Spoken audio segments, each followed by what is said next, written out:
بسم الله الرحمن الرحيم وبه نستعين سبحانك لا علم لنا إلا ما علمتنا إنك أنت العليم الحكيم. الحمد لله رب العالمين والصلاة والسلام على سيد المرسلين وعلى آله وصحبه أجمعين ومن تبعهم بإحسان إلى يوم الدين. أعوذ بالله من الشيطان الرجيم. بسم الله الرحمن الرحيم. آمن الرسول بما أنزل إليه من ربه والمؤمنون كل آمن بالله وملائكته وكتبه ورسله لا نفرق بين أحد من رسله وقالوا سمعنا وأطعنا غفرانك ربنا وإليك المصير. سامعین کرام، ہم لوگ فرشتوں پر ایمان کے ضمن میں فرشتوں کے اعمال اور ان کے مخصوص گروہوں سے متعلق گفتگو کر رہے ہیں. اس سے پہلے یہ تذکرہ کیا گیا اور اس کی کچھ تفصیل جانی کہ اللہ تبارک و تعالیٰ نے کچھ فرشتوں کو بنی آدم کے اعمال کو لکھنے اور اس کو نامہ اعمال میں درج کرنے پر مقرر کیا. اس کی بعض تفاصیل جو قرآن و حدیث میں بیان کی گئی اس کا ہم تذکرہ کر رہے تھے. آخر میں پچھلے درس میں ہم نے یہ جانا تھا کہ کوئی عمل بندہ کرتا ہے تو صرف اتنا ہی عمل نہیں بلکہ اللہ تعالیٰ کے حکم سے اس میں گناہ در گناہ بڑھا کر اس کا اجر و ثواب لکھا جاتا ہے. اس کی دلیل بھی جانی تھی. اگلا نقطہ یہ ہے کہ یہ فرشتے انسان جو اپنی زندگی میں نیک اور برے عمل کرتا ہے اس کو تو لکھتے ہی ہیں، ساتھ ہی ساتھ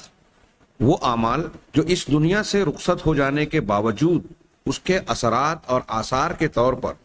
دنیا میں موجود ہوتے ہیں انہیں بھی درج کرتے ہیں. جیسا کہ اللہ تبارک و تعالیٰ نے قرآن مجید میں سورہ یاسین کی آیت میں ارشاد فرمایا اِنَّا نَحْنُ نُحْيِي الْمَوْتَى وَنَكْتُبُ مَا قَدَّمُوا وَآثَارَهُمْ، کہ ہم ہی ہیں جو مردوں کو زندہ کرتے ہیں اور جو کچھ انہوں نے آگے بھیجا اسے بھی لکھتے ہیں اور جو پیچھے چھوڑ دیا اسے بھی لکھتے ہیں. یعنی ان کی ما قدموا کے معنی میں وہ اعمال آئیں گے جو انہوں نے اپنی زندگی میں کیے. نکتب ما قدموا اور وہ آثارہم کا مطلب یہ کہ ان کے وہ آثار جو ان کے مرنے کے بعد موجود ہوتے ہیں. اس پر دلیل کے طور پر صاحب مذکرہ نے بخاری مسلم کی وہ مشہور حدیث غالباً مسلم شریف کی روایت ہے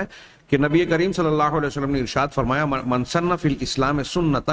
حسنتا فلہ اجرہا، جو شخص اسلام میں کوئی اچھا طریقہ جاری کرے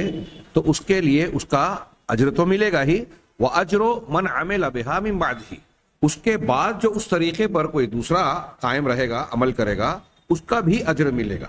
یہاں ایک جملے میں یہ وضاحت ضروری ہے کہ یہاں نئے طریقے سے مراد دین میں کوئی نئی چیز نہیں، دین میں کوئی نیا عمل نیا طریقہ یعنی جو فی نفس ہی موجود نہیں ہے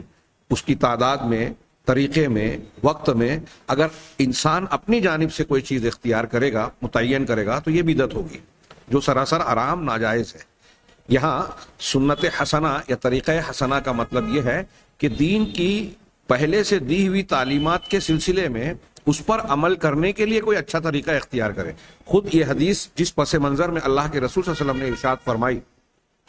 اس کا جو شان ورود ہے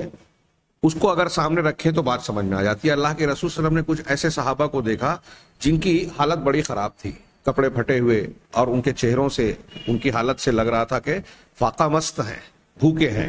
نبی کریم صلی اللہ علیہ وسلم سے ان لوگوں کی یہ حالت دیکھ نہیں گئی. آپ نے صحابہ کو جمع کیا، خطاب کیا اور اللہ کے راستے میں انفاق وغیرہ پر ترغیب دی اور جو آپ نے فرمانا تھا فرمایا.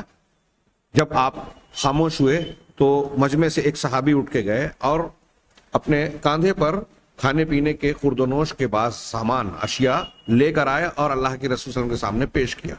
ان کو دیکھ کر بعض دوسروں کو بھی ترغیب ملی، شوق ہوا اور پھر مختلف صحابہ کرام اپنے اپنے گھروں سے اتنا سامان لے آئے کہ کھانے کے کئی ڈھیر تیار ہو گئے، کم سے کم 2 ڈھیر. اسے دیکھ کر نبی کریم صلی اللہ علیہ وسلم بہت خوش ہوئے اور آپ نے یہ ارشاد فرمایا کہ وہ پہلے صحابی جنہوں نے سامان لایا اور ان کو دیکھ کر دوسروں نے یہ کام کیا وہ سنت حسنہ تھا، اچھا طریقہ تھا، تو ان کے عمل کا انہیں اجر تو ملا، ساتھ ساتھ ان کو دیکھ کر جن دوسرے لوگوں نے وہ عمل کیا اس کا بھی اجر انہیں ملا. یعنی اسلام کی تعلیمات جو پہلے سے موجود ہے اس کو کرنے کے سلسلے میں کوئی شخص اگر تقدم اور پہل کرتا ہے یا کوئی اچھا انداز اور طریقہ اختیار کرتا ہے اور لوگ اس کو دیکھ کر ترغیب پاتے ہیں اور اس کی نقل کرتے ہوئے اسی کے جیسا عمل کرنے کی کوشش کرتے ہیں، تو اس پہلے آدمی کو جو ان کے لیے مثال اور نمونہ بنا، اس کے اپنے عمل کے اجر و ثواب کے ساتھ ساتھ اس کے متبعین یا اس کی نقل کرنے والوں کو بھی عمل کا ثواب اسے ملے گا۔ اللہ کے رسول نے فرمایا کہ من غیر ان ينقص او ينقص من اجورهم شيء، کہ اس کو اپنے عمل کا بھی ثواب ملے گا اور جس شخص نے اس کے بعد وہ عمل کیا اس کا بھی اجر و ثواب ملے گا، بغیر اس کے کہ دونوں کے اجر میں کوئی کمی کی جائے۔ ایسا نہیں ہے کہ بعد والے کے اجر میں اس کو دیے جانے کی وجہ سے کوئی کمی ہوگی، اس کو اس کا پورا اجر و ثواب ملے گا۔ اسی طریقے سے اس کے برخلاف ومن سن فی الاسلام سنتا سیئۃ، جو شخص اسلام میں کوئی بری سنت جاری کرے گا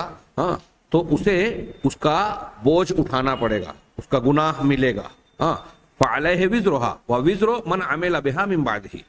اس کے اوپر اپنے عمل کا بوجھ اور گناہ تو ہوگا ہی، ساتھ ہی اس کا گناہ اور بوجھ بھی ہوگا جس نے اس کو دیکھ کر اس کے بعد وہ عمل کیا۔ من غیر ان ينقص او ينقص من اوزارهم شيء، بغیر اس کے کہ ان کے گناہوں میں ایک دوسرے کے بوجھ میں کوئی کمی کی جائے۔ یہ جو بعد والا جملہ ہے کہ گناہ کا بھی ایسا معاملہ ہوتا ہے، اس صحیح حدیث سے بھی اس میں استشہاد کیا جا سکتا ہے، جس میں یہ کہا گیا کہ دنیا میں سب سے پہلا قتل قابیل نے کیا۔ اللہ کے رسول صلی اللہ علیہ وسلم نے فرمایا کہ اس وجہ سے اب رہتی دنیا تک تاریخ انسانی میں اگر کوئی شخص کسی کا قتل کرتا ہے تو اس جرم کا قتل کرنے والے کو جو گناہ اور نقصان ہوگا اتنا ہی قابیل کے نامہ اعمال میں بھی لکھا جائے گا، یعنی اس نے ایک بری سنت اور طریقہ جاری کیا اور بعد کے لوگ جو وہ عمل کریں گے ان کو بھی لکھا جائے گا۔ اس پر میں استشہاد کرتے ہوئے وہ عمل اس کو بھی پیش کروں، ما قدموا وآثارهم، اس کی تشریح کرتے ہوئے، جس کو یہاں تذکرہ نہیں کیا لیکن میں سمجھتا ہوں کہ وہ دلیل اور زیادہ واضح ہے کہ اللہ کے نبی صلی اللہ علیہ وسلم نے ارشاد فرمایا کہ اذا مات الانسان انقطع عنہ عملہ الا من ثلاث، جب انسان مر جاتا ہے تو اس کے عمل کا سلسلہ تھم جاتا ہے، رک جاتا ہے، سوائے تین چیزوں کے۔ اس کے اپنے اعمال کی تین شکلیں ایسی ہیں جو باقی رہ جاتی ہیں۔ کچھ روایات میں 7 چیزوں کا ذکر کیا ہے جو اصل میں انہی 3 چیزوں کی مختلف شکلیں ہیں۔ وہ 3 چیزیں کیا ہے؟ صدقۃ جاریہ، صدقہ جاریہ، مسجد بنائی، کوئی ایسی چیز تعمیر کرائی جس سے اس کے مرنے کے بعد لوگ استفادہ کر رہے ہیں، فائدہ اٹھا رہے ہیں، درخت پیڑ لگایا جس سے لوگ سایہ حاصل کرتے ہیں، پھل حاصل کرتے ہیں، یا پرندے وغیرہ اس سے چگتے ہیں، چرتے ہیں، تو اس کیے ہوئے عمل کا جب تک لوگ فائدہ اٹھاتے رہیں گے تب تک اس کے نامہ اعمال میں نیکیاں لکھی جائے گی۔ یہ صدقہ جاریہ ہے۔ اسی طریقے سے علم ينتفع به، وہ علم جس سے فائدہ اٹھایا جاتا رہے، کسی کو تعلیم دی درس تدریس کے طور سے یا کسی اور انداز میں، یا تصنیف و تالیف کی شکل میں علم کا ذخیرہ چھوڑا اور لوگ اس سے استفادہ کر رہے ہیں، جیسے امام بخاری کی صحیح بخاری اور دوسرے مصنفین مؤلفین کی کتابیں ان کے گزر جانے کے بعد بھی لوگ پڑھ رہے ہیں، استفادہ کر رہے ہیں، تو یہ چیز ان کے عمل کی شکل میں جاری ہے، لوگ اس سے فائدہ اٹھا رہے ہیں اور اس سے مستفیض ہو رہے ہیں۔ جب تک لوگ فائدہ اٹھاتے رہیں گے یہ علم صاحب عمل کے نامہ اعمال میں نیکیوں کی شکل میں درج ہوتا رہے گا۔ وآثارہم کے معنی میں یہ داخل ہے، وَنَكْتُبُ مَا قَدَّمُوا وَآثَارَهُم، کہ ہم انہوں نے جو دنیا کی زندگی میں کیا اور اپنے مرنے کے بعد جو ان کے عمل کا سلسلہ چل رہا ہے اس کو بھی لکھتے ہیں، فرشتے اسے بھی درج کرتے ہیں۔ تیسری چیز جو اس حدیث میں مسلم شریف کی بیان کی گئی ہے، وَلَدٌ صَالِحٌ يَدْعُو لَهُ، وہ نیک اور صالح اولاد، بیٹا جو اس کے لیے دعا کرتا رہے مرنے والے کے لیے۔ یہ خود مرنے والے کے اعمال ہیں، جو دنیا میں اس نے کچھ چیزیں چھوڑی ہے اور نیکیوں کی شکل میں وہ جاری ہیں، اس کا ثواب ملتا رہے گا۔ ایسے ہی کفل والی قابل والی جو حدیث میں نے پیش کی، گناہوں کے سلسلے میں بھی کہا جائے گا، اور من سن فی الاسلام سنتا سیئتا کے معنی سے بھی یہ بات ظاہر ہے کہ اگر آپ نے کوئی برا طریقہ رائج کیا اور اس کے بعد لوگ اس کی نقل کر رہے ہیں اور اس برائی کو اختیار کیے ہوئے ہیں، تو گویا یہ گناہ کی شکل میں انسان کا سلسلہ جاری ہوگا۔ لہٰذا آدمی کو اس سلسلے میں بڑا چوکنا رہنا چاہیے کہ ہم اگر غزل گوئی اور گانا موسیقی محفوظ کر کے چھوڑ جا رہے ہیں دنیا میں، تو جب تک لوگ اسے سنیں گے، سننے والوں کو جو گناہ ملے گا ہمیں بھی اس کا بھگتان بھگتنا پڑے گا، ہمارے نامہ اعمال میں مسلسل گناہ مسلسل کی حیثیت، ہاں یہ گناہ جاریہ کی حیثیت رکھ لے گا۔ ایسی اور بھی بہت ساری چیزیں ہیں جس پر آج ہمارے یہاں لوگ توجہ نہیں دیتے۔ کچھ علماء اور بزرگان، مشائخ، صوفیاء قرآن حدیث کو بعض مرتبہ جاننے کے باوجود بھی کچھ جہالت میں کرتے ہوں گے، کچھ لوگ جاننے کے باوجود بھی لوگوں کو غلط باتیں بتاتے ہیں۔ ہم آج دیکھتے ہیں ایسے کئی واقعات سامنے آتے ہیں۔ ایک آدمی نے اکٹھی 3 طلاق دی، اپنے مفتی صاحب کے پاس گیا، سوال کیا تو کہا کہ ہمارے مسلک سے تو 3 پڑ گئی۔ کہا نہیں، مجھے حلالے کے بغیر رکھنا ہے، تو آپ اس کی شکل بتائیے۔ کہا ہمارے مسلک میں نہیں ہے۔ کہا قرآن حدیث سے کیا ہے؟ تو بڑے انقباض کے ساتھ جواب دیا جاتا ہے کہ ہاں قرآن حدیث سے تو ایک ہی پڑھی، لیکن ہم اس مسلک کو ماننے والے ہیں، اس مسلک سے تو یہی پڑھی۔ بعض مرتبہ قرآن حدیث والی وہ بات جان کر بھی بیان نہیں کی جاتی۔ جو لوگ اس طرح حقیقت کو، قرآن و حدیث کی سچی اور صحیح تعلیم کو چھپاتے ہیں یا جانتے ہوئے لوگوں کو غلط فتویٰ دیتے ہیں، انہیں اس حدیث سے اور ان چیزوں سے عبرت حاصل کرنا چاہیے۔ ایسی اور بھی چیزیں ہیں جسے بیان کیا جا سکتا ہے کہ ہم دنیا میں بعض ایسے برے اعمال کرتے ہیں جو بری سنت اور برے رواج کی طرح رائج ہو جاتے ہیں اور وہ ہمارے لیے بعد میں نقصان کا باعث بن سکتے ہیں مسلسل۔ آگے ہم بڑھتے ہیں کہ یہاں یہ بات ثابت ہوئی کہ فرشتے نہ صرف یہ کہ آدمی کے زندگی میں کیے ہوئے اعمال کو درج کرتے ہیں، بلکہ اس کے مرنے کے بعد جو اس کے آثار ہیں، اس کے نیکیوں کے یا برائیوں کے اثرات ہیں، اسے بھی درج کرتے ہیں اللہ کے حکم سے۔ آگے اس سلسلے میں ایک جزوی بات جو تھوڑی اہمیت کی حامل ہے اس کو بیان کیا کہ علماء اہل علم کا اس بات پر اتفاق ہے کہ فرشتے بندے کے وہ تمام اعمال لکھتے ہیں جس پر اللہ کی جانب سے اچھی یا بری جزا طے کی گئی ہے، یعنی وہ اعمال جس پر اسے ثواب ملنے والا ہے بدلے میں، یا برا بدلہ ملنے والا ہے سزا اور گناہ کی شکل میں، تو ان سب کو لکھتے ہیں۔ یہ تمام علماء کا اتفاق ہے۔ لیکن کچھ ایسے کام بندے کرتے ہیں جس پر نہ ثواب ہے اور نہ گناہ، نہ پکڑ ہے نہ انعام، ان اعمال کو فرشتے لکھتے ہیں یا نہیں؟ جیسے کوئی آدمی یہ کہے کہ میں نے کھانا کھایا، میں چلا گیا، میں سو گیا، میں نے کپڑا تبدیل کر لیا، یہ ایسے کام ہیں جو اپنی واردات کو، اپنے اعمال کو انسان بیان کر رہا ہے، تو بظاہر اس پر ثواب یا عقاب کا معاملہ نظر نہیں آتا۔ تو اس قسم کی باتیں بھی کیا فرشتے لکھتے ہیں جس میں ثواب اور گناہ کا مسئلہ نہیں ہے؟ تو علماء کا اس سلسلے میں اختلاف ہے۔ کچھ علماء یہ کہتے ہیں کہ فرشتے صرف وہی باتیں بندے کے اقوال اور اعمال کی شکل میں جو ہوتے ہیں، صرف وہی چیزیں لکھتے ہیں جس پر ان کو جزا ملنی ہے، اچھی یا بری۔ بعض علماء کا کہنا ہے، دوسرے کچھ علماء کا، اور یہی صحیح بھی ہے، کہ فرشتے ہر چیز کو لکھتے ہیں، ہر چیز کو جس پر بظاہر جزا اور سزا کا معاملہ ہو اور جس پر نہ ہو، ان تمام چیزوں کو لکھتے ہیں۔ حضرت ابن عباس رضی اللہ تعالی عنہ سے مروی ہے، وہ کہتے ہیں کہ فرشتے بندے کی ہر چیز کو، تکتب الملائکۃ علی العبد کل شیء، بندے پر ہر چیز کو لکھ لیتے ہیں، حتی قولہ، یہاں تک کہ اس کا یہ کہنا کہ ذہبت و اکلت و شربت، میں چلا گیا، میں نے کھانا کھا لیا، میں نے پانی پی لیا یا پی لیا، یہ جملے بھی جو کہتا ہے اس کو بھی لکھ لیتے ہیں۔ پھر یہ ساری چیزوں کو، ان ساری چیزوں کو فرشتے اللہ کے سامنے پیش کرتے ہیں۔ اللہ تبارک و تعالی جس پر جزا کا معاملہ ہوتا ہے، سزا کا معاملہ ہوتا ہے، اسے لے لیتا ہے، باقی کو چھوڑ دیتا ہے۔ حضرت ابن عباس رضی اللہ تعالی عنہ کا یہ قول بظاہر یہی صحیح ہے، کیونکہ قرآن کے عموم ادلہ، قرآن حدیث کی دلیلوں سے، ان کے عموم سے اسی کی تائید ہوتی ہے۔ جیسے ابھی ہم نے کئی مرتبہ سنا قرآن میں اللہ تعالیٰ کا یہ ارشاد ہے، ما یلفظ من قول الا لدیہ رقیب عتید، کہ بندہ اپنی زبان سے کوئی بھی لفظ اور بات نکالتا ہے، جو بھی الفاظ نکالتا ہے، جو بھی کہتا ہے، مگر اس اپنے پاس ایک نگراں تیار پاتا ہے، یعنی وہ نگراں جو اس کے نامہ اعمال کی نگرانی کر رہا ہے اور اسے نامہ اعمال میں درج کر رہا ہے فرشتہ، وہ اسے اپنے پاس موجود اور تیار پاتا ہے۔ اب اس حدیث میں، اس آیت میں، ما یلفظ، جو بھی وہ لفظ، جو بھی وہ کہتا ہے، جو لفظ وہ نکالتا ہے، یہ دلالت کرتا ہے کہ قول کی جنس سے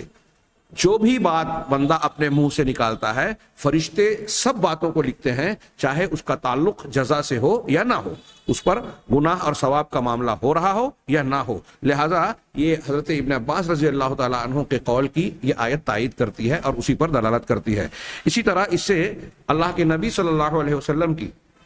بعض حدیثوں سے بھی شہادت ملتی ہے کہ یہ قول درست مانا جا سکتا ہے، یہی صحیح معلوم ہوتا ہے۔ جیسے نبی کریم صلی اللہ علیہ وسلم کا ایک فرمان ہے جو بخاری وغیرہ میں ہے کہ ان الرجل لا يتکلم بالکلمہ، کہ ایک آدمی ایک بات کہتا ہے من رضوان اللہ تعالی، اللہ تعالیٰ کی رضامندی سے متعلق، اللہ کی پسند اور اس کی خوشنودی کے بارے میں ایک بات کہہ دیتا ہے بندہ، ما یظن ان تبلغ ما بلغت، وہ گمان بھی نہیں کرتا، اسے اس بات کا اندازہ اور احساس بھی نہیں ہوتا کہ یہ بات اس مقام تک پہنچ جائے گی جہاں تک وہ پہنچ گئی، یعنی اس کا اتنا اعلیٰ نیکی کا اور اچھائی کے بدلے کا اس قدر بلند درجہ ہوتا ہے کہ کہنے والے کو بھی اس کا احساس نہیں ہوتا۔ فَيَكْتُبُ اللَّهُ لَهُ بِهَا رِضْوَانَهُ إِلَى يَوْمِ الْقِيَامَةِ، اس قول کی وجہ سے، اس بات کی وجہ سے اللہ تبارک و تعالیٰ قیامت تک کے لیے اسے اپنی رضامندی اور رضوان لکھ دیتا ہے کہ اللہ اس سے راضی ہو گیا۔ اسی طرح ایک آدمی وہ ہوتا ہے وَالرَّجُلُ لَا يَتَكَلَّمُ بِالْكَلِمَةِ مِنْ سَخَطِ اللَّهِ تَعَالَى، کہ ایک آدمی اللہ تعالیٰ کی ناراضگی کی ایک بات کہتا ہے، ما یظن ان تبلغ ما بلغت، وہ اس کو سمجھتا نہیں، گمان بھی نہیں کرتا کہ وہ برائی اور گناہ کے اس درجے اور مقام کو پہنچ جائے گی جس تک وہ پہنچی ہے۔ اللہ تعالیٰ اس کے اس ایک کلام اور کلمے کی وجہ سے اپنی ناراضگی کو قیامت تک لکھ دیتا ہے۔ اور ایک روایت میں یہ بھی ہے کہ یہوی بہا فی 70 خریف من النار، کہ جہنم کے 70 خریف، 70 سال کی گہرائی تک اس کو اس کلمے کی وجہ سے اللہ تبارک و تعالیٰ ڈال دیتا ہے، یعنی یہ کلمہ اس کو جہنم کے انتہائی اتنے نچلے درجے میں لے جاتا ہے جہاں 70 سال کی مسافت طے کر سکے۔ یہاں جو جملہ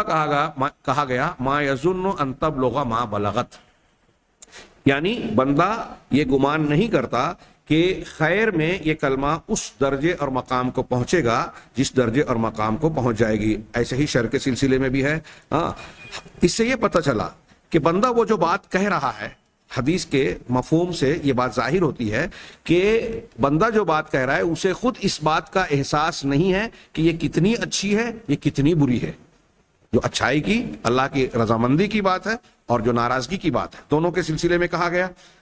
تو کہنے والے کو اس کا احساس نہیں ہے، اور گویا وہ اتنی بڑی برائی کا یا اتنی بڑی اچھائی کا اس نے ارادہ بھی نہیں کیا، اس کا اپنا ارادہ اس میں داخل نہیں ہے۔ اب وہ جہالت کی وجہ سے یا غیر شعوری طور پر اس نے یہ بات کہی۔ یہ بات بھی حضرت ابن عباس رضی اللہ تعالیٰ عنہ کے قول کی صحت پر دلالت کرتا ہے کہ اللہ تبارک و تعالیٰ بندے کو چھوٹے کلمے پر بھی بڑا عذاب دیتا ہے اور چھوٹے کلمے پر بڑا اجر و ثواب دیتا ہے۔ چنانچہ ہم ہوں یا فرشتے، ہم جزا کی مقدار کو نہیں جانتے۔ فرشتے جو لکھ رہے ہیں انہیں یہ نہیں پتا کہ ہمارے اس لکھے ہوئے عمل پر اللہ تبارک و تعالیٰ کتنا بڑا انعام دینے والا ہے، کتنی بڑی سزا دینے والا ہے۔ فرشتوں کو بھی یہ بات نہیں معلوم، انہیں یہ حکم دیا گیا ہے کہ بندہ جو کر رہا ہے، جو کہہ رہا ہے، ساری باتیں لکھی جائیں، یہاں تک کہ اس کے احساسات کو بھی۔ چنانچہ وہ ہر چیز کو لکھتے ہیں اور اللہ تبارک و تعالیٰ پر پیش کرتے ہیں۔ اب یہ اللہ تعالیٰ کی شان اور اس کی مشیت کا معاملہ ہے کہ وہ چاہے تو بندے کو اس پر اچھا بدلہ دے، اور وہ چاہے برا بدلہ دے، وہ چاہے تو اس کو چھوڑ دے۔ اسی طریقے سے انہوں نے ایک دو حدیثیں اور بھی بیان کی ہے، میں اسے چھوڑ رہا ہوں کہ اصل مقصود واضح اور صاف ہو گیا کہ اللہ تبارک و تعالیٰ کے فرشتے، دلیلوں سے یہ ظاہر ہوتا ہے کہ ساری باتیں بندوں کی لکھتے ہیں۔ یہاں میں صرف اور مزید یہ وضاحت کروں کہ بعض وہ الفاظ اور جملے جسے ہم اور آپ سمجھتے ہیں، جیسے ابھی آپ نے حدیث میں اللہ کی رضامندی اور اللہ کی ناراضگی کا کلمہ بندہ کہتا ہے اور اسے احساس نہیں ہوتا کہ وہ کس درجے کا ثواب یا گناہ لانے والا ہے۔ ایسے ہی عمومی کلام میں ہم بہت سارے ہنسی مذاق یا ایسی باتیں کرتے ہیں جس کے بارے میں ہمارا یہ خیال اور تصور ہوتا ہے کہ ہم کوئی گناہ نہیں کر رہے ہیں۔ بعض مرتبہ بندہ کچھ اس طرح کی بات بھی کرتا ہے کہ اسے اس بات کا احساس نہیں ہوتا کہ وہ ثواب کا کام کر رہا ہے۔ تو جہاں تک گناہ والا پہلو ہے، جس کو ہم مباح کہتے ہیں، کہ ایسے کام کرنا، ایسی باتیں کہنا جس کا نہ ثواب ہو نہ گناہ ہو، اس کا ایک پہلو تھوڑا سا قابل غور ہے، وہ یہ کہ اگر آپ اپنے آپ کو ایسے کام میں مشغول کرتے ہیں جس کا نہ ثواب ہے نہ عذاب ہے، تو یہ بھی ایک طریقے سے نقصان دہ پہلو ہے کہ آپ اپنی زندگی کے اوقات اور لمحات کو ضائع کر رہے ہیں۔ علامہ ابن تیمیہ رحمہ اللہ اور علامہ ابن قیم نے شیطانی وسوسوں اور اثرات کی تفصیل جو بیان کی ہے، تو شیطان بندے کے تعلق سے اسے بہکانے کے لیے، گمراہ کرنے کے لیے کیا کیا کرتا ہے، اس کے درجات جو بیان کیا، تو سب سے پہلے کہا کہ اسے بندے کو شرک اور کفر میں، اللہ تعالیٰ اور اس کے رسول کی دشمنی میں مبتلا کرنے کی کوشش کرتا ہے۔ سب سے پہلا کام، سب سے محبوب کام کہ شرک اور کفر کا ارتکاب کر لے بندہ۔ اگر یہاں شیطان ناکام ہوتا ہے تو دوسرے نمبر پر گناہ کبیرہ گناہوں میں اس کو ملوث کرنے کی کوشش کرتا ہے۔ معاف کیجئے، اس سے پہلے بدعات میں شرک کے بعد وہ بدعات، دین میں نئے کام جو شرک کے اور کفر کے درجے کو نہیں پہنچتی، ان میں مبتلا کرنے کی کوشش کرتا ہے، اس لیے کہ بدعت شرک اور کفر کا دروازہ ہے۔ اس لیے کہ بدعت کرنے والا انسان بدعت کو جب کرتا ہے تو اسے اچھا کام سمجھتا ہے، دین کا کام۔ آپ دیکھیے کہ 15 شعبان کو جو بدعات کی جاتی ہیں،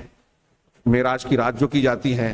آپ جب لوگوں کو ٹوکیں گے، اجتماعی ذکر کی شکل میں جو بدعات کی جاتی ہیں، صوفیہ کی جو عبادات میں نئی طریقے اور نئے تعداد بتائی گئی ہیں، ہمارے ہاں فضائل کے نام پہ اسے بیان کیا جاتا ہے کہ فلاں نصاب پڑھ لیں تو یہ ہو جائے گا، یہ فضیلت ملے گی۔ جب آپ یہ کہیں گے کہ یہ غلط ہے تو لوگ کہیں گے ارے ہم تو اللہ کا ذکر کر رہے ہیں، ہم تو قرآن خوانی میں قرآن کی تلاوت کر رہے ہیں، ہم تو 15 شعبان کو نمازیں ہی پڑھتے ہیں، تو اس میں کیا برائی ہے؟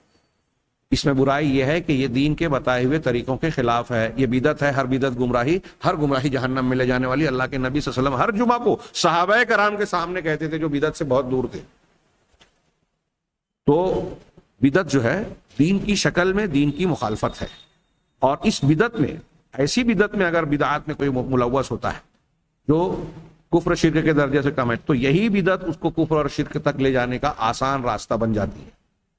اس کی اپنی دلیلیں ہیں، فی الحال ہمارا وہ موضوع نہیں ہے۔ اگر یہاں شیطان ناکام ہوتا ہے تو پھر کبیرہ گناہوں میں مبتلا کرنے کی کوشش کرتا ہے۔ یہاں ناکام ہوتا ہے تو صغیرہ گناہوں میں مبتلا کرنے کی کوشش کرتا ہے، اس صغیرہ کے ذریعے سے اصرار کرا کے کبیرہ میں لاتا ہے، اور پھر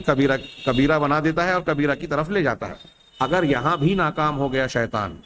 علامہ ابن تیمیہ کہتے ہیں کہ پھر شیطان انسان کو ایسے مباح کام میں مشغول رکھنے کی کوشش کرتا ہے جس کا ثواب بھی نہیں ہے اور گناہ بھی نہیں، اور بندہ سمجھتا ہے کہ میں کوئی ایسا کام تو کر نہیں رہا ہوں جس پر پکڑو۔ یہ بات صحیح ہے کہ پکڑنا نہیں ہوتی،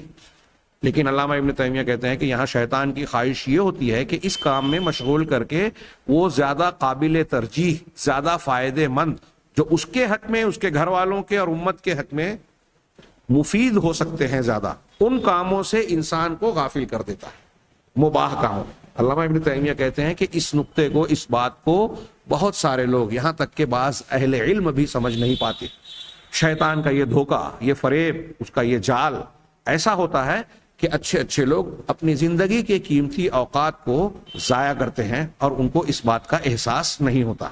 چنانچہ اس تناظر میں جب ہم، جو علامہ ابن تیمیہ آخری بات کہی، اس کے آگے کا بھی نقطہ ہے جو یہ میں نے ذکر کیا، اس تناظر میں ہم یہ غور کر سکتے ہیں کہ بعض کام ایسے ہو سکتے ہیں، بعض باتیں ایسی ہو سکتی ہیں کہ ہمارے لیے وہ کوئی مفید بھی نہیں ہے اور نقصان دہ بھی نظر نہیں آتی، لیکن اللہ تبارک و تعالیٰ کی نظر میں وہ کسی پہلو سے، کسی نہ کسی پہلو سے یا تو گناہ ہو سکتی ہیں یا ثواب ہو سکتی ہے، یا ہمارے وقت کا ضیاع ہو سکتی ہے۔ یہ خود ایک نقصان کی بات ہے کہ ہم اس وقت میں جب ہم نے ایسی بات کہی، کسی اپنے بھائی سے یا کسی سے بیان کر رہے ہیں، یا فضول کلام کہہ رہے ہیں، یا ایسے اشعار پڑھ رہے ہیں جس کا کوئی فائدہ نہیں ہے، اتنی ہی دیر میں آپ سبحان اللہ، الحمدللہ، اللہ اکبر، اللہ کے ذکر کے کلمات کہیں، قرآن کی تلاوت کریں، اچھی چیزوں کا، قرآن و حدیث کی کتابوں کا مطالعہ کریں، درس حدیث اور درس قرآن کو سنیں، جس سے آپ کو علم حاصل ہو، قرآن اور حدیث کی جانکاری معلوم ہو، عقیدے کی صحت، صحیح عقیدہ، صحیح دین کے صحیح احکامات معلوم ہو۔ یہ زیادہ مفید، اہم اور ضروری کام ہے۔ بندہ ان چیزوں کو چھوڑ کر لایانی کاموں میں اگر مبتلا ہوتا ہے تو یہ اپنے وقت کو برباد کرتا ہے۔ اللہ کے رسول نے فرمایا کہ من حسن اسلام المرء ترک ما لا یعنی، آدمی کے اسلام، مسلمان ہونے کی خوبی یہ ہے کہ لایانی چیزوں کو ترک کر دے۔ اگلا مبحث یا بحث یہ ہے کہ یہ آثار اعمال کے لکھنے سے متعلق گفتگو تھی. 7ویں نمبر پر کہ اعمال کو اوپر اٹھانا، اوپر لے جانا، بندے کے اعمال کو اللہ تبارک و تعالیٰ کے پاس لے کر جانا، اسے پیش کرنا، رفع الاعمال. یہ وہ فرشتے جو لکھتے ہیں ہر سوموار کو اور ہر جمعرات کو، سوموار جسے ہمارے ہاں پیر کے دن کہتے ہیں، ہر سوموار یوم الاثنین، ہاں، اور ہر خمیس یعنی جمعرات، ان 2 دنوں کو اللہ تبارک و تعالیٰ کے جناب میں پیش کرتے ہیں. گویا یہ ایک پیریڈ ہوتا ہے، ایک اللہ تعالیٰ کا مقرر کیا ہوا نظام ہے کہ ہفتہ واری پروگرام جو بندے کے اعمال کا ہے وہ اللہ تعالیٰ کے جناب میں پیش کیا جائے. نبی کریم صلی اللہ علیہ وسلم کا ارشاد ہے ترفع الاعمال یوم الاثنین والخمیس، کہ اعمال کو یوم الاثنین اور یوم الخمیس یعنی سوموار اور جمعرات کے دن اٹھایا جاتا ہے. فاحب ان یعرض عملی وانا صائم، تو میں یہ پسند کرتا ہوں کہ میرا عمل جب اللہ تعالیٰ کے سامنے لے جایا جائے اور پیش کیا جائے تو میں روزے سے رہوں. اسی وجہ سے اللہ کے نبی صلی اللہ علیہ وسلم کی عادت مبارکہ تھی کہ آپ سوموار کو اور جمعرات کو، ان 2 دنوں میں زیادہ تر بلکہ ہمیشہ روزہ رکھا کرتے تھے، روزے سے رہا کرتے تھے. ہاں، بعض روایتوں میں یہ بھی ہے کہ جب اعمال پیش کیے جاتے ہیں تو وہ 2 مسلمان جو جن کا آپس میں جھگڑا ہے اور قطع تعلق ہے، رشتہ کاٹ رکھا ہے، اللہ تعالیٰ وہ اس کے عمل کو کہتا ہے کہ ان کے عمل کو ابھی چھوڑے رکھو جب تک کہ یہ صلح نہ کر لیں. ایسے کئی لوگ ہیں، جیسے وہ عورت، ایسے بعض اور لوگوں کو ذکر کیے گئے جن کی دعائیں یا اعمال اللہ کے پاس پیش نہیں ہوتے. یہاں ایک وضاحت کی انہوں نے صاحب مذکرہ نے کہ جو اللہ کے بندے کے اعمال کو لکھنے والے فرشتے ہیں، یہ ہر انسان کے ساتھ 2 فرشتے ہوتے ہیں، جیسا کہ اللہ تعالیٰ کے اس ارشاد سے واضح طور سے سمجھ میں آتا ہے سورہ قاف کے اذ یتلقى المتلقیان عن الیمین وعن الشمال قعید، جب 2 لینے والے، اعمال کو اخذ کرنے والے، لینے والے بندے سے ان کے اعمال کو لیتے ہیں جو دائیں اور بائیں جانب بیٹھے ہوتے ہیں. یعنی فرشتوں میں سے جو لکھنے والے فرشتے ہیں وہ دونوں اس کے اعمال کو لیتے ہیں اور درج کرتے ہیں. بعض علماء کا یہ کہنا ہے، اہل علم کا، کہ رات میں 2 فرشتے ہوتے ہیں اور دن میں 2 فرشتے ہوتے ہیں. ان حدیثوں سے اس کی تائید ہوتی ہے جس میں یہ کہا گیا کہ فجر اور عصر کے وقت یہ لکھنے والے اعمال لکھنے والے فرشتے تبدیل ہوتے ہیں. کچھ لوگوں کا یہ بھی کہنا ہے کہ 5 فرشتے ہوتے ہیں، ان میں سے 2 تو بدلتے رہتے ہیں اور ایک مستقل اس کے ساتھ لگا ہوا ہوتا ہے. ہاں، غالباً یہ اس حدیث کی بنیاد پر کہا گیا ہو جس میں یہ ذکر ہے کہ اللہ کے نبی صلی اللہ علیہ وسلم، یہ بھی صحیح مسلم میں ہے، اللہ کے نبی صلی اللہ علیہ وسلم نے فرمایا کہ کوئی بھی بندہ ہو اس کے ساتھ ایک قرین شیاطین میں سے ہوتا ہے اور ایک قرین ملائکہ میں سے ہوتا ہے. اس کے ساتھ ساتھ ایک فرشتہ مسلسل ہوتا ہے، یہ نیکی کا حکم دیتا ہے، وہ اسے برائی کا وسوسہ ڈالتا ہے. ہاں، پوچھا گیا اللہ کے رسول کیا آپ کو، کہا ہاں میں بھی. ہاں، فرق یہ ہے کہ اللہ تبارک و تعالیٰ نے مجھ پر، میرے پیچھے جو شیطان لگا ہوا ہے، جن لگا ہوا ہے، وہ مجھ پر قابو نہیں رکھتا، میرے اوپر اس کا بس نہیں ہے. ہاں، اسی حدیث کے تناظر میں ہم یہ علامہ ابن تیمیہ وغیرہ نے یہ استدلال کیا کہ بعض لوگوں کے مرنے کے بعد کچھ لوگوں میں روح آتی ہے اور کہتے ہیں کہ میں فلاں مرنے والے کی روح ہوں. ہاں، اس کی آواز میں بات کرتا ہے، اس کے زندگی کے کچھ واقعات کو بیان کرتا ہے. لوگ سمجھتے ہیں کہ ہاں یار یہ تو صحیح کہہ رہا ہے، فلاں کی زندگی کے اس واقعے کو میں جانتا ہوں، اس سان کو، اس تاریخ کو ایسا معاملہ ہوا تھا اور یہ بھی وہی بتا رہا ہے اور اسی کی آواز میں بول رہا ہے. اس کو جو پسند تھا وہ بیان کر رہا ہے، ناپسند تھا وہ بیان کر رہا ہے. علامہ ابن تیمیہ نے اسی حدیث سے استدلال کر کے اس کا رد کیا کہ روحیں اس دنیا سے جانے کے بعد واپس نہیں لوٹتی، علیین یا سجین میں ہوتی ہے، شہداء کی روحیں اپنے جنت میں ہوتی ہیں. اور جو تفصیل بیان کی، دنیا میں کوئی روح واپس نہیں آتی. شہداء کی روحیں اللہ تعالیٰ جب ان سے پوچھے گا کہ تمہیں اور کچھ چاہیے تو جب وہ کہیں گے کہ ہم نے اپنی امید اور خواہشات سے زیادہ پا لیا، تمناؤں سے زیادہ پا لیا، پھر بھی اللہ پوچھے گا تو کہے گا کہ جب تو پوچھ ہی رہا ہے تو ہم کو پھر سے دنیا میں بھیج دے، ہم پھر سے تیرے راستے میں شہید ہونا چاہتے ہیں اور یہ اعلیٰ مقام حاصل کرنا چاہتے ہیں. اللہ تعالیٰ کہے گا کہ نہیں، میرے پاس یہ بات مقرر ہو چکی کہ دنیا سے جو آ جائے گا اسے دوبارہ نہیں بھیجا جائے گا. جن سے اللہ پوچھ رہا ہے کہ تمہیں کچھ اور چاہیے، جب وہ اس بات کا، اس خواہش کا اظہار کریں گے، ان کی روحیں دنیا میں نہیں آ سکتی لوٹ کر، تو کسی کی روح کے بھٹکنے کا کوئی سوال ہی پیدا نہیں ہوتا. یہ غیر اسلامی ہندوانہ عقیدہ ہے. بعض دوسرے مذاہب کے لوگوں کا عقیدہ ہے کہ روحیں بھٹکتی ہیں. مسلمان کے اسلامی عقیدے کے مطابق روحیں واپس نہیں آتی۔ اب اگر کسی کے ساتھ یہ واقعہ ہو رہا ہے کہ کسی زندہ انسان کے جسم میں کسی کوئی بات آتی ہے، جن شیطان آتا ہے اور وہ یہ کہتا ہے کہ میں فلاں مر جانے والے کی روح ہوں، اور اس کا ثبوت یہ ہے کہ اس کی زندگی میں یہ واقعہ ہوا، فلاں یہاں کھڑا تھا، فلاں وہاں موجود تھا، اس کی یہ آواز ہے، اس کو یہ پسند تھا، اور اس کا ایسا ایسا معاملہ ہوا تھا، اس کی بنیاد پر لوگ مان لیتے ہیں کہ ہاں یہ واقعی اسی کی روح ہے۔ تو علامہ ابن تیمیہ نے کہا کہ یہ جو شیطان اس کے ساتھ اس کی زندگی بھر لگا تھا بہکانے کے لیے، ہاں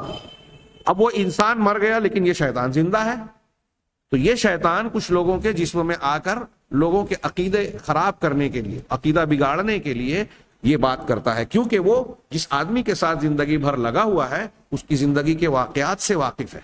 اس کی آواز کو جانتا ہے، اس کے سارے امور سے واقف ہے، اس لیے وہ اس کے بارے میں کچھ باتیں بتاتا ہے جس سے لوگ دھوکہ کھا جاتے ہیں اور اس کی بات کو تسلیم کر لیتے ہیں۔ لہذا معلوم یہ ہوا اگر اس کو ایک ملایا جائے، لیکن یہاں سوال یہ پیدا ہوتا ہے کہ یہ جو کہا گیا ہے کہ 5 فرشتوں تھے، تو یہ 5واں جو مستقل اس کے ساتھ ہوتا ہے فرشتہ، بظاہر اس سے یہ معلوم ہوتا ہے کہ یہ فرشتہ نامہ اعمال کو لکھنے والا فرشتہ نہیں ہے۔ تو مضبوط بات یہی نظر آتی ہے کہ 2 فرشتے ہوتے ہیں، دائیں اور بائیں لکھنے والے، اور یہ دونوں جو بدلتے ہیں دن اور رات کے اعتبار سے اگر دیکھا جائے تو ان کو 4 شمار کیا جائے گا۔ اور یہ کس مقام پر ہوتے ہیں انسان کے؟ جیسا کہ قرآن نے کہا دائیں اور بائیں، عن الیمین و عن الشمال قعید۔ اور امام بغوی رحمہ اللہ نے ایک روایت نقل کی ہے، حضرت امام بغوی نے حضرت ابو امامہ رضی اللہ تعالیٰ عنہ صحابی رسول سے ایک روایت نقل کی ہے، وہ نبی کریم صلی اللہ علیہ وسلم سے نقل کرتے ہیں کہ کاتب الحسنات عن یمین الرجل، کہ جو نیکی کا لکھنے والا فرشتہ ہوتا ہے وہ آدمی کے داہنی جانب ہوتا ہے، وکاتب السیئات عن یسار الرجل، اور جو برائی کو لکھنے والا فرشتہ ہوتا ہے وہ انسان کے بائیں جانب ہوتا ہے، ہاں، اور کاتب الحسنات امیر علی کاتب السیئات۔ یہ ایک بات کہی کہ جو نیکیوں کو لکھنے والا فرشتہ ہے، ان 2 فرشتوں میں وہ نیکی کو لکھنے والا امیر ہوتا ہے، یعنی گویا اس کا حکم اس پر چلتا ہے۔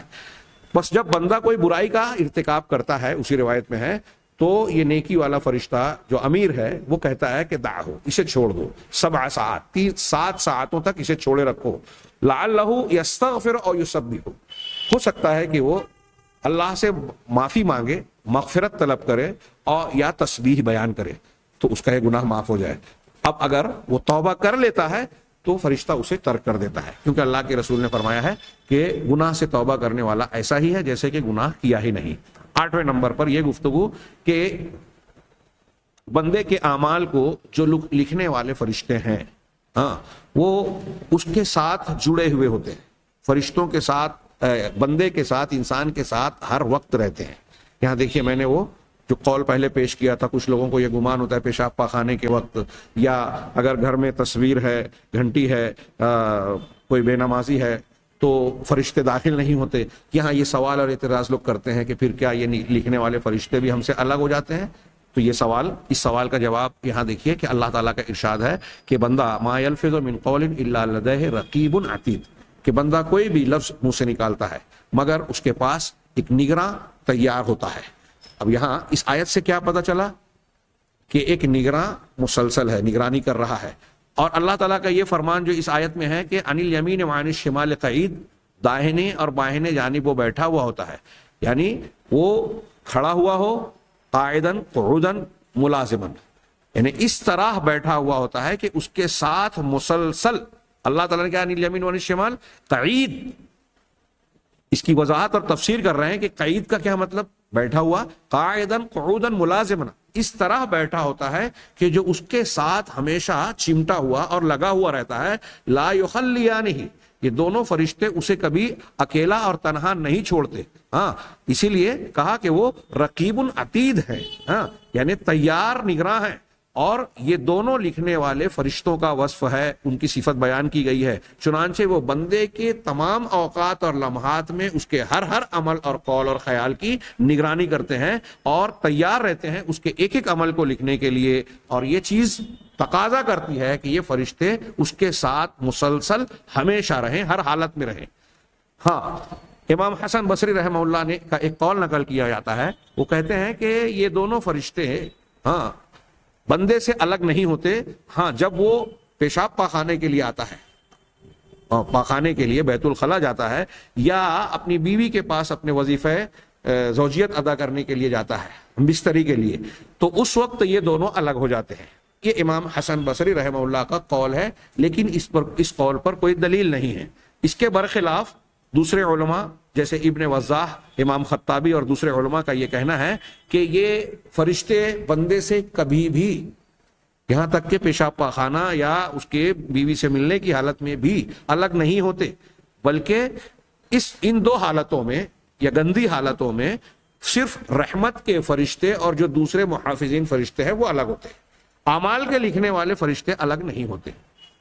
اور جیسا کہ اوپر دلیل دے کر انہوں نے اس کی تفسیر کی، اس سے بظاہر یہی معلوم ہوتا ہے کہ اعمال کے لکھنے والے فرشتے کبھی بھی بندے سے الگ نہیں ہوتے. جو فرشتے الگ ہوتے ہیں وہ ان کے علاوہ جو فرشتے بندے کے ساتھ ہیں محافظ کی حیثیت سے یا دوسری حیثیت سے، وہ الگ ہو جاتے ہیں. 90 نمبر پر ایک بات یہ بیان کی کہ جتنے بھی انسان ہیں بنی آدم، تمام بنی آدم کے اعمال کو لکھا جاتا ہے. ایک سوال یہ اٹھاتے ہیں کچھ لوگ کہ ہمیں اور آپ کو یہ بیان کیا گیا کہ کفار کا قیامت کے دن کوئی عمل نہیں ہوگا، کوئی وزن نہیں ہوگا، تو ان کے اعمال کو لکھنے کی کوئی وجہ، کوئی ضرورت ہی نہیں. بظاہر یہ محسوس ہوتا ہے، لیکن قرآن و حدیث کی دلیلوں سے یہ بات صاف ہوتی ہے کہ اللہ تبارک و تعالیٰ نے کاتبین اعمال کو جو مقرر کیا ہے وہ سارے لوگوں پر مقرر کیا ہے، وہ مومن ہو کہ کافر. یعنی صرف مومنین کے اعمال کو لکھنے کے لیے یہ فرشتے مقرر نہیں ہیں، بلکہ یہ کافر کے اعمال کو بھی لکھتے ہیں، کیونکہ دلائل جو قرآن و حدیث میں آئے ہیں ان کا عموم اسی بات کی شہادت دیتا ہے، یہی بات بیان کرتا ہے. چنانچہ یہ دلائل اس بات کا تقاضا کرتے ہیں، دلائل کا عموم اس بات کا تقاضا کرتے ہیں کہ تمام انسانوں کے اعمال کو یہ فرشتے لکھیں، یہاں تک کہ کافروں کو بھی. اور کافروں کا تذکرہ بھی بعض دلیلوں میں بطور خاص ذکر ہے کہ وہ بھی اپنے نامہ اعمال کو دیکھیں گے. جیسا کہ کافر کو جب اس کا نامہ اعمال دیا جائے گا، سورہ کہف کی آیت جو کئی مرتبہ گزری ہے، تو وہ کہے گا ما لہذا الکتاب لا یغادر صغیرۃ ولا کبیرۃ الا احصاها. اس کتاب کا کیسا معاملہ ہے کہ اس نے کسی چھوٹی اور بڑی بات کو نہیں چھوڑا، سب کو شمار کر رکھا ہے، ساری چیزوں کو درج کر رکھا ہے. یہ آیت اس بات پر دلالت کرتی ہے کہ فرشتوں کی جانب سے کافروں کے اعمال کو بھی درج کیا جاتا ہے. اسی طریقے سے کافر کی جو بھی اعمال ہیں اس کے نیکیاں، کافر کی نیکیاں، جیسے اس نے کوئی ایسا کافر ہے جو رشتوں کو جوڑتا ہے، کسی فقیر اور محتاج کو کی مدد کرتا ہے، اس کو کچھ نوازتا ہے، یا دنیاوی اعتبار سے اس قسم کا کوئی عمل کرتا ہے. ہمیں بہت سارے کافر کفار مشرکین میں ایسے نظر آتے ہیں جو دنیاوی اعتبار سے ڈونیشن دینے میں بہت بڑھ چڑھ کر حصہ لیتے ہیں، بڑی نیکیاں کرتے ہیں. تو یہ کہہ رہے ہیں کہ کافر کے جو اچھے اعمال ہیں وہ بھی لکھے جاتے ہیں برائیوں کے ساتھ ساتھ، چاہے وہ اس پر اس کو ثواب نہ دیا جا رہا ہو. اس پر دلیل بڑی پیاری دلیل دی. اللہ کے نبی صلی اللہ علیہ وسلم سے حکیم ابن حزام نے یہ سوال کیا تھا، بخاری مسلم میں غالباً ہے یا دونوں میں سے ایک میں، کہ اللہ کے نبی صلی اللہ علیہ وسلم یہ بتائیے کہ میں جب اسلام نہیں لایا تھا اس وقت میں نیکیاں کیا کرتا تھا، یہ غربا مساکین پر اپنا ہاتھ بڑا کشادہ رکھتے تھے، خرچ کرتے تھے، اور بھی کچھ نیکیاں کار خیر کیا کرتے تھے. تو انہوں نے سوال کیا کہ کیا وہ میری نیکیاں جو اسلام لانے سے پہلے کی ہیں وہ ضائع ہو گئی؟ تو اللہ کے نبی صلی اللہ علیہ وسلم نے جواب دیا کہ جاہلیت میں جو اعمال کیا تھا اس کے بارے میں کہا اسلمت علی ما اسلفت من الخیر، کہ جو بھی تم نے نیکیاں گزار دی اس کے ساتھ تم اسلام لائے، اس پر اسلام لائے، یعنی تمہارا اسلام لانا تمہاری ان نیکیوں کو ضائع نہیں کر رہا ہے، اس کے ساتھ ساتھ تم اسلام لائے. بعض روایتوں میں یہ وضاحت ہے کہ اگر کوئی شخص جاہلیت میں یا کفر کی حالت میں کچھ نیکیاں کرتا تھا، کچھ گناہ کرتا تھا، تو اسلام لانے کے بعد اس کے گناہ تو معاف ہو جائیں گے. الاسلام یہدم ما کان قبلہ، اسلام لانے سے یہ ایسی نیکی ہے جو پچھلی برائیوں کو صاف کر دے گی، اس کا کفارہ بن جائے گی،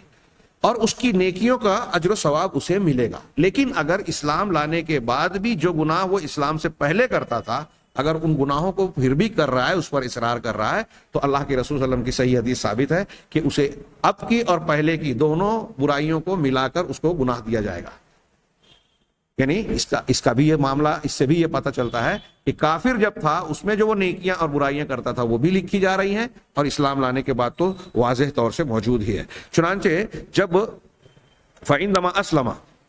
جب ایسا شخص جو مسلمان ہوتا ہے تو اس کو پچھلے اسلام لانے سے پہلے کی جو نیکیاں ہیں اور اچھائیاں ہیں وہ بھی لکھی جاتی ہیں، اور اسلام لانے کے بعد کی نیکیوں کے ساتھ ملا کر اس کو ثواب ملے گا۔ اللہ تبارک و تعالیٰ کا جہاں تک یہ ارشاد ہے وَقَدِمْنَا إِلَىٰ مَا عَمِلُوا مِنْ عَمَلٍ فَجَعَلْنَاهُ هَبَاءً مَنْثُورًا، سورہ فرقان کی آیت ہے کہ ہم نے ان کافروں اور مشرکوں کا جو عمل ہے ہم اس کی طرف متوجہ ہوں گے، آئیں گے اور اسے بکھرے ہوئے غبار بنا دیں گے، گرد و غبار، اس کو اڑا دیں گے۔ ہاں، یعنی کافروں کا قیامت کے دن نیکیوں کا کوئی درجہ اور وزن نہیں ہوگا۔ ہاں، تو